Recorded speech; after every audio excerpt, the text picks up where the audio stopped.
America Iran യുദ്ധം മലയാളികളുടെ social media കമന്റുകളാണ്. പ്രത്യേകിച്ച് യൂട്യൂബിലൊക്കെ ഓരോ വീഡിയോ അപ്ലോഡ് ചെയ്യുമ്പോൾ അതിന്റെ താഴത്തുള്ള കമന്റുകൾ മുറിയണ്ടികൾ കരയുന്നു. അപ്പൊ ഈ കമന്റിന് പിന്നിൽ ആരാണ്? എല്ലാവർക്കും ഇവിടുത്തെ സംഘപരിവാറാണ്. ഇവിടെ മുറിയണ്ടികൾ ഉദ്ദേശിച്ചത് മുസ്ലിങ്ങളെയാണ്. മാർക്ക് കഴിച്ചതിനാണ് ഉദ്ദേശിച്ചത്. ഓല പൊതുവെ ഉള്ള ഒരു ഭാഷയാണ്. പിന്നെ അടുത്തത് കോയമാർ കരയുന്നു. അതിന് പിന്നിലും സംഘപരിവാർ ശക്തികളാണ്. അതുപോലെ കുറച്ച് ക്രിസ്ത്യൻസ് ഉണ്ട്, ക്രിസംഖികള്, ആ സംഘപരിവാറിന്റെ ഭാഗം തന്നെയാണ്. അപ്പൊ ഇവരൊക്കെ ആഗ്രഹം ഇങ്ങോട്ട് ഗൾഫൊക്കെ ഉണ്ട് ഒന്നായിട്ട് ഇങ്ങോട്ട് പൊളിഞ്ഞാല് കുറെ മുസ്ലിങ്ങള് ഇറാനിലും ഇവരൊക്കെ മരിച്ചാല് ഭയങ്കര സന്തോഷിക്കുക എന്നുള്ള ആഗ്രഹിച്ചെടുക്കുന്നു. പക്ഷെ ഈ പോർട്ടാൾക്കറിയില്ല ഈ ഗൾഫ് രാഷ്ട്രങ്ങൾ എന്തൊക്കെ തകർന്നാലും ഇന്ത്യ അടക്കമുള്ള രാഷ്ട്രങ്ങൾക്ക് അറിയാനിട്ടല്ല. പക്ഷെ എന്നാലും വേണ്ടില്ല എന്ത് ആ വൈരാഗ്യം എന്തൊക്കെയോ ഉള്ളിൽ കേൾക്കിട്ട് പാകണ്ടല്ലോ, അത് ഇങ്ങനെയെങ്കിലും ഒന്ന് നടപ്പിലായാല് മതി എന്നുള്ളൊരു ആഗ്രഹം. അതാണ് ഇതിന് പിന്നിലെ ഈ കമന്റുകൾക്ക് പിന്നിലുള്ള.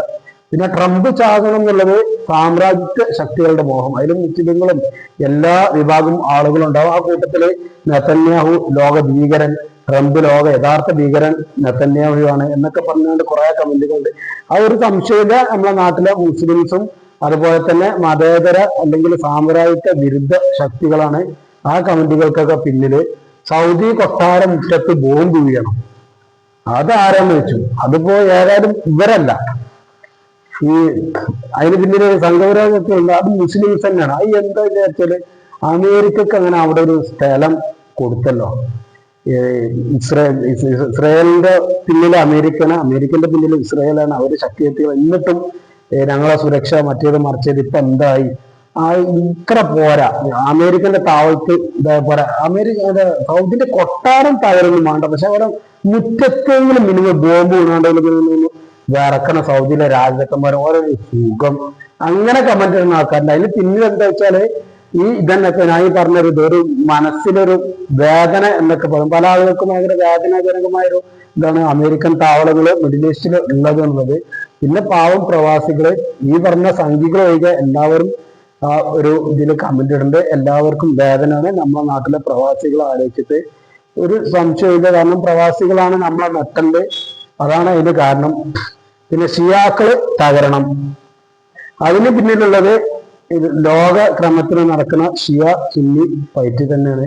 അങ്ങനത്തെ ഒരു ഇതിന്, അതായത് പല ആളുകളും ഇറാനും തകരണം, അമേരിക്കയും ജൂതന്മാരും തകരണം, രണ്ടു കൂട്ടരും തകരണം എന്ന് ചിന്തിക്കുന്ന ഒരുപാട് ആൾക്കാരുണ്ട്. അവരൊക്കെയാണ് ഈ കമന്റ് ഇടുന്നത്.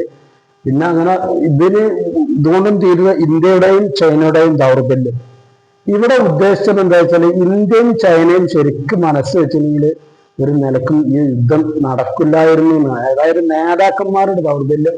ഇന്ത്യയെ മോശമായിട്ട് അവിടെ ചിത്രീകരിക്കല്ല, നേതാക്കന്മാര് കൃത്യമായിട്ട് ഇടപെടാം. ഞങ്ങളെ ഏഷ്യയിലേക്ക് അമേരിക്ക ഇവിടെ ഇങ്ങനെ താവളങ്ങൾ പറ്റില്ല, അമേരിക്ക ഒന്നും വരില്ല, വരാൻ പാടില്ല, ഞങ്ങളെ ഏഷ്യയിലേക്ക് ഈ അറബിക്കടലിലെ കാല് കുത്താൻ പാടില്ല എന്ന് പറഞ്ഞ് ഇന്ത്യയും ചൈനയൊക്കെ സംയുക്തമായിട്ട് സൈനിക നീക്കമോ അല്ലെങ്കിൽ ഒരു ഭയപ്പെടുത്തലോ നടത്തിയെങ്കിൽ ഒരു കാരണവശാലും അമേരിക്ക യുദ്ധത്തിൽ നടത്തുക എന്ന് വിശ്വസിക്കുന്ന ആളുകളുണ്ട്.